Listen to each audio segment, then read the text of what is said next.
नमस्कार, मैं हूं आनंद। आप देख रहे हैं चेतना टुडे। सबसे पहले एक नजर सुर्खियों पर। आदिवासियों के मसीहा को नम आंखों से विदाई, हजारों लोग पहुंचे। रेलवे और शासकीय कर्मचारियों के प्रदर्शन, कहा हक के लिए संघर्ष करेंगे। और धर्म का चमत्कारों से कोई सरोकार नहीं, भागवत कथा का 5वां दिन। अपना संपूर्ण जीवन वनवासियों की सेवा के लिए समर्पित करने वाले सांसद दिलीप सिंह भूरिया को अंतिम विदाई देने के लिए हजारों लोग गुरुवार को झाबुआ पहुंचे थे। ग्राम माछलिया में उनकी पार्थिव देह पंचतत्व में विलीन हो गई। यहां केंद्र सरकार के मंत्री, मुख्यमंत्री सहित जनप्रतिनिधि, भाजपा पदाधिकारी उपस्थित रहे।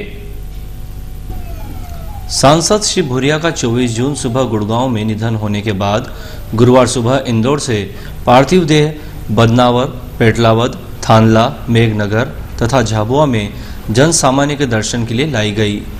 सभी जगह भारी संख्या में जनसमूह ने उन्हें श्रद्धा सुमन भेंट किए। मार्ग में गांव-गांव में लोग अपने नेता का सुबह से इंतजार कर रहे थे। पेटलावद से उनके पैतृक गांव माछलिया तक पहुंचने में कोई 5 घंटे से ज्यादा समय लग गया। मेघनगर और झाबुआ में तो जिसे जहां जगह मिली उसने वहां से उनके अंतिम दर्शन किए।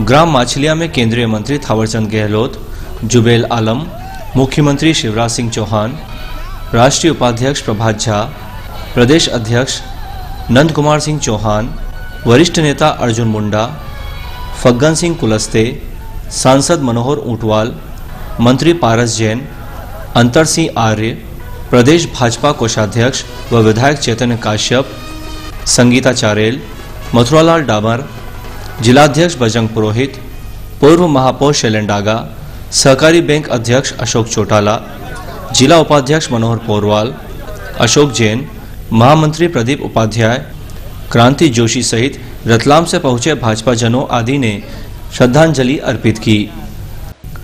शाम 6 बजे गार्ड ऑफ ऑनर के बीच उन्हें राजकीय सम्मान से विदा किया गया। पुत्र जसवंत भूरिया ने मुखाग्नि दी। यहां उनकी पुत्री व विधायक निर्मला भूरिया मौजूद थी। शोक सभा में केंद्र सरकार के प्रतिनिधि मंत्री श्री गहलोत, मुख्यमंत्री तथा प्रदेश अध्यक्ष नंदू भैया ने शोक संवेदनाएं व्यक्त की। अभी भी विश्वास नहीं होता कि दिलीप सिंह जी भूरिया नहीं रहे। मुझे तो ऐसा लगता है कि अभी भी वो मुस्कुरा के आएंगे और गरीबों के कल्याण की बात करेंगे। केवल प्रदेश के नहीं, देश के गरीबों के मसीहा थे। जीवन भर उन्होंने आदिवासी भाई बहनों, वंचित हो, शोषित हो, पीड़ित हो, उनके हक की लड़ाई लड़ी। उनके जीवन में बदलाव के लिए पीसा एक्ट, वनाधिकार कानून, नई तेंदुपत्ता की नीति, जिसका लाभ सीधे सीधे आदिवासी भाई बहनों को मिला, गरीबों को लिया बनवाई। वो जहाँ ये समझते थे कि गरीबों के साथ न्याय नहीं होता, वो वहाँ संघर्ष करते थे। उनकी सबसे बड़ी विशेषता जिस पर हमें गर्व है, ठेठ ईमानदार। कोई उंगली नहीं उठा सका उनके ऊपर कभी। पूरी प्रामाणिकता से, पूरी ईमानदारी से, पूरी पारदर्शिता से उन्होंने अपना राजनीतिक जीवन जिया। वो लंबे समय तक हमारे बीच में रह के और काम करते, तो उनका मार्गदर्शन सदैव और लगातार हमको मिलता। लेकिन अचानक हमें छोड़ के चले गए। मैं उनके चरणों में श्रद्धा के सुमन अर्पित करता हूँ। उनकी स्मृति को चिरस्थायी बनाने के लिए हम चर्चा करके कोई कौन सा काम करें वो हम फैसला करेंगे। लेकिन अभी तो उनके चरणों में प्रदेश की 7.5 करोड़ जनता की ओर से मैं श्रद्धांजलि अर्पित करता हूँ और परमपिता परमात्मा से प्रार्थना करता हूँ कि वो दिवंगत आत्मा को शांति दे और उनके परिवार को गहन दुख सहन करने की क्षमता। रतलाम रेल मंडल मुख्यालय पर लगातार प्रदर्शनों का दौर चल रहा है। रेल कर्मचारियों के हितों की रक्षा को लेकर वेस्टर्न रेलवे एम्प्लॉयज यूनियन तथा मजदूर संघ ने प्रदर्शन किया। All India railway men's federation 23 से 30 जून तक देश भर में डॉक्टर विवेक देवराय कमेटी सिफारिशों को रद्द करने की मांग को लेकर विरोध सप्ताह मना रही है। रतलाम में यूनियन ने प्रदर्शन के दौरान कमेटी की सिफारिशों के खिलाफ रोष दर्ज करवाया। यहां सहायक महामंत्री गोविंद लाल शर्मा, मंडल अध्यक्ष मनोहर पचौरी, मंडल मंत्री श्याम बाबू श्रीवास्तव आदि ने संबोधित किया। इधर मजदूर संघ ने गुरुवार को कार्यालय परिसर में रेल बचाओ आंदोलन करते हुए नारेबाजी की। संघ ने रेल कर्मचारियों के हितों की रक्षा का नारा दिया।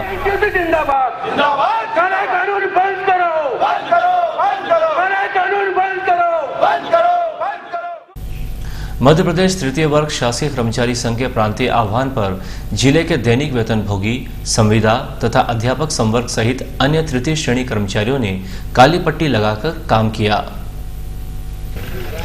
कर्मचारियों ने समय पर वेतनमान दिए जाने, ग्रेड पे में सुधार, नियमितीकरण, सेवानिवृत्ति आयु वृद्धि सहित अन्य मांगों को लेकर प्रदर्शन किया।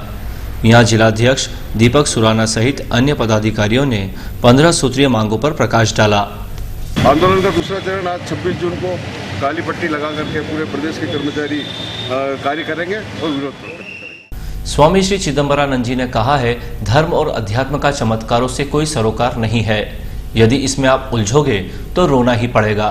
वे कालिका माता मेला प्रांगण में कथा के 5वें दिन प्रवचन कर रहे थे। इसका अर्थ ये हुआ कि राक्षसों को चमत्कार भी बहुत आते हैं। इसका अर्थ यह हुआ कि राक्षसों को लोगों को भ्रमित करने के लिए अनेक चमत्कार आते हैं। इसलिए मैं आपसे हाथ जोड़ करके निवेदन करता हूं कि आप चमत्कारों में कभी उलझना मत। आप भगवान से संबंध रखो, अध्यात्म से संबंध रखो, धर्म से संबंध रखो, चमत्कारों से मत उलझो। चमत्कारों में उलझोगे तो फंसोगे और फंसोगे तो रोना पड़ेगा। हम किसी को भी दोष दे सकते हैं, हम किसी संत वेशधारी को दोष दे सकते हैं, हम समाज में किसी को भी बुरा कह सकते हैं, लेकिन क्षमा करना, उनको बुरा बनाने में हमारी बहुत बड़ी भूमिका होती है। उनको बुरा बनाने में या उनको बड़ा बनाने में, उनको महान बनाने में हम लोगों का बहुत बड़ा योगदान होता है। शुक्रवार को महोत्सव में भगवान श्री कृष्ण के जन्मोत्सव की धूम रही। बधाइयों के साथ गोपियों के गीत गूंजे। वृंदावन में उत्सव के जीवन चित्रण के बीच भक्तों ने भगवान के जय जयकारे लगाए। प्रभु को 56 पकवानों का भोग लगाया। यहाँ स्वामी श्री चिदंबरानंद जी ने कहा कि सर्वसमर्थ भगवान केवल भक्त और भक्ति की रक्षा के लिए ही अवतार लेते हैं। शनिवार को रुक्मणी विवाह का प्रसंग रहेगा। अपने दिवंगत परिजन की स्मृति को चिरस्थायी रखने के लिए स्वर्गीय रेवती प्रसाद गुप्ता परिवार द्वारा इंदिरानगर आर्य समाज को शव पेटी दान दी गई है। आर्य समाज के सक्रिय कार्यकर्ता श्री गुप्ता के प्रथम पुण्य स्मरण पर परिजनों ने वातानुकूलित शव पेटी आर्य समाज को दान दी। समाज द्वारा ये पेटी शहर में नागरिकों को उपलब्ध करवाई जाएगी। इस संबंध में समाज के श्री अग्रवाल ने जानकारी दी। रेवती प्रसाद जी गुप्ता आर्य समाज के कर्मठ कार्यकर्ता थे। उनकी स्मृति के अंदर आज प्रथम पुण्यतिथि के ऊपर उनके परिवार के द्वारा ये शव पेटी दी गई है ताकि जनसाधारण के का उपयोग हो। और अब इसका भविष्य में संचालन जो है आर्य समाज के द्वारा होगा। इंदिरा नगर के अंदर इसको रखी जाएगी। इंदिरा नगर का उसका नंबर है 261180। वहाँ से इसको प्राप्त किया जा सकता है। अंतर्राष्ट्रीय नशा निवारण दिवस पर पतंजलि नशा मुक्ति समिति ने नशे के खिलाफ जन जागरण किया। दोबत्ती चौराहे पर शिविर लगाते हुए नागरिकों से नशा नहीं करने के शपथ पत्र भरवाए। बड़ी संख्या में लोगों ने शपथ पत्र भर नशा मुक्त समाज निर्माण का संकल्प दोहराया, जिनका संस्था ने गुलाब का फूल भेंट कर सम्मान किया। कार्यक्रम में एसपी अविनाश शर्मा, समिति अध्यक्ष महेश शर्मा सहित गणमान्य जन उपस्थित थे। अंत में सुर्खियों के साथ हमें इजाजत दीजिए। नमस्कार। आदिवासियों के मसीहा को नम आंखों से विदाई, हजारों लोग पहुंचे। रेलवे और शासकीय कर्मचारियों के प्रदर्शन, कहा हक के लिए संघर्ष करेंगे। और धर्म का चमत्कारों से कोई सरोकार नहीं, भागवत कथा का 5वां दिन।